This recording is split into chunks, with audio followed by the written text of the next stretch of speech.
स्वागत है दोस्तों आपका। आज हम देखेंगे what is a sole proprietorship. इसके पहले का वीडियो भी देख लेना, मैंने बिजनेस ट्रेड कॉमर्स पे एक वीडियो बनाया है इसके पहले का, वो भी आप देख लेना। चलिए आगे बढ़ते हैं।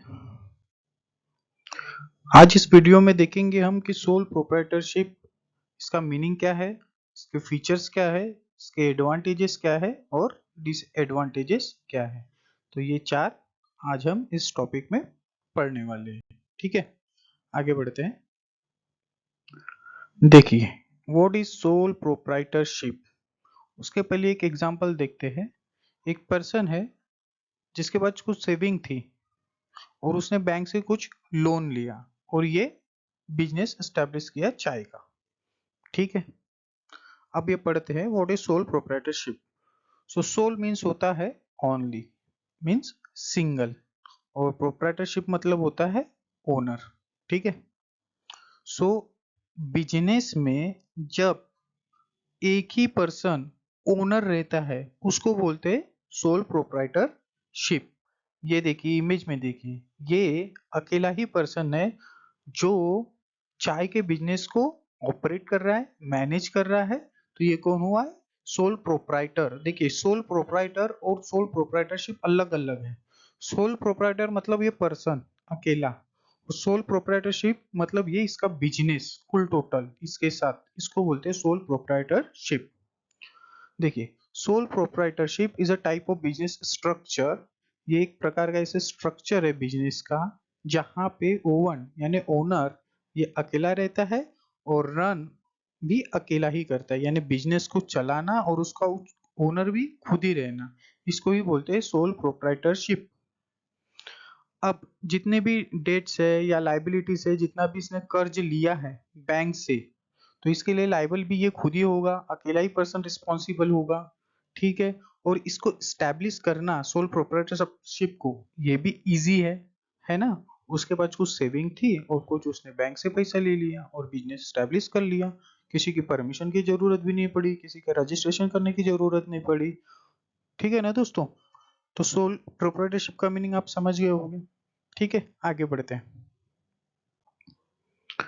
देखते हैं कैरेक्टरिस्टिक ऑफ सोल प्रोप्राइटरशिप। देखिए, फर्स्ट है सिंगल ओनर। ये देखिए, टी का बिजनेस कर रहा है, चाय का बिजनेस कर रहा है, यहाँ पे एक सिंगल ही ओनर है। ठीक है, first point clear. Unlimited liability. Unlimited liability का मतलब ये होता है दोस्तों, इसने जो बैंक से पैसा लिया है बिजनेस करने के लिए, अगर ये बिजनेस बंद हो जाता है तो ये लॉस में चले जाएगा। अब जब लॉस में चले जाएगा तो ये पैसा नहीं दे पाएगा रिटर्न बैंक को। ठीक है, तो बैंक इससे पैसा वसूलेगी, और अगर इसके पास ही पैसा नहीं होगी तो इसके घर में जाएंगे, इसकी जो भी गाड़ी होगी, घर होगा, उसको बेचेंगी और वहां से पैसा रिकवर करेगी। तो ये होती है अनलिमिटेड लाइबिलिटी। क्लियर है दोनों पॉइंट। तीसरे पॉइंट पे आते हैं, सिंपल टू सेटअप। इस इंडिविजुअल पर्सन ने क्या किया है, सेविंग थी, कुछ बैंक से लोन लिया और बिजनेस एस्टेब्लिश कर लिया। सिंपल टू सेटअप, ज्यादा खर्चे की जरूरत भी नहीं पड़ी। ठीक है, और इजीली वो स्टेब्लिश हो गया। ठीक है, third point clear. Complete control. अकेला ही पर्सन है जो बिजनेस को ऑपरेट कर रहा है, मैनेज कर रहा है, खुद ही डिसीजन ले रहा है। तो इसका कंट्रोल जो है पूरे बिजनेस पे अकेले का ही है ना। किसी की रोक टोक नहीं है, अकेले ही बिजनेस को मैनेज कर रहा है। ओके, क्लियर है fourth point. Fifth point, no separate entity. ये जो बिजनेस है और ये सोल प्रोप्राइटर है, इसमें कुछ भी डिस्टिंक्ट नहीं है, यानी ये डिफरेंट नहीं है, ये दोनों एक ही है in the eyes of law. Okay दोस्तों, क्लियर है। आगे बढ़ते हैं। एडवांटेजेस।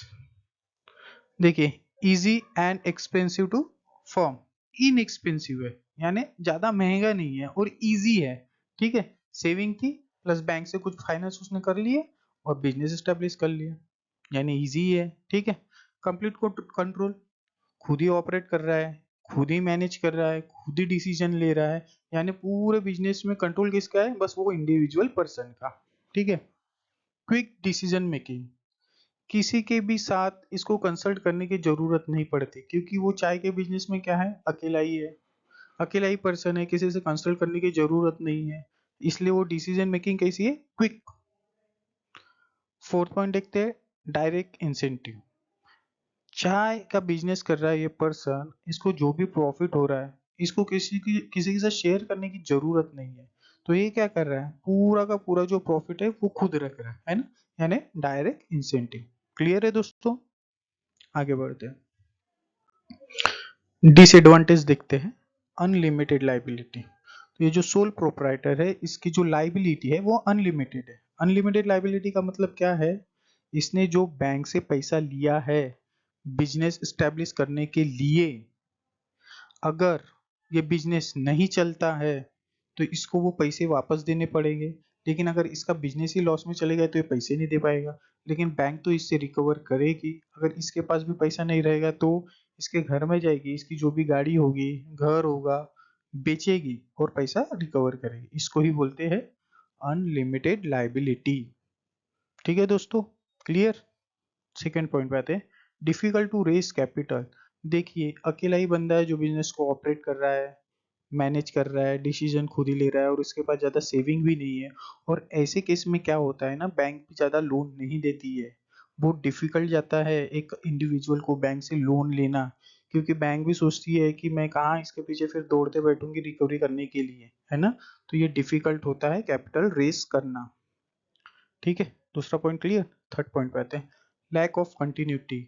देखिए एक ही पर्सन है जो ऑपरेट भी कर रहा है, मैनेज भी कर रहा है, डिसीजन भी ले रहा है, कैपिटल ही खुद लगा रहा है, मार्केटिंग भी खुद ही कर रहा है, सब कुछ अकेला ही कर रहा है। लेकिन यही पर्सन को अगर कुछ हो गया, तो बीमारी हो गई या डेथ हो गई, तो बिजनेस का क्या होगा, बंद हो जाएगा।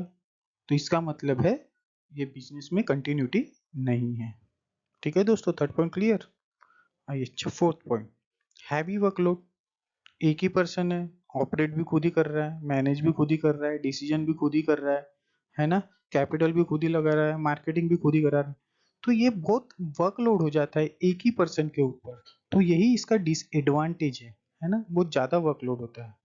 सो दोस्तों ये हमारे कंप्लीट हुए features, advantage, disadvantage, meaning of sole proprietorship. I hope कि आपको ये सब पॉइंट सब समझे होंगे, और अगर नहीं समझोगे तो आप कमेंट में लिख के बता सकते हो। और अगर आपको समझा होंगे तो प्लीज़ प्लीज़ लाइक कीजिए, इससे मेरे को मोटिवेशन मिलता है। ठीक है दोस्तों, थैंक यू।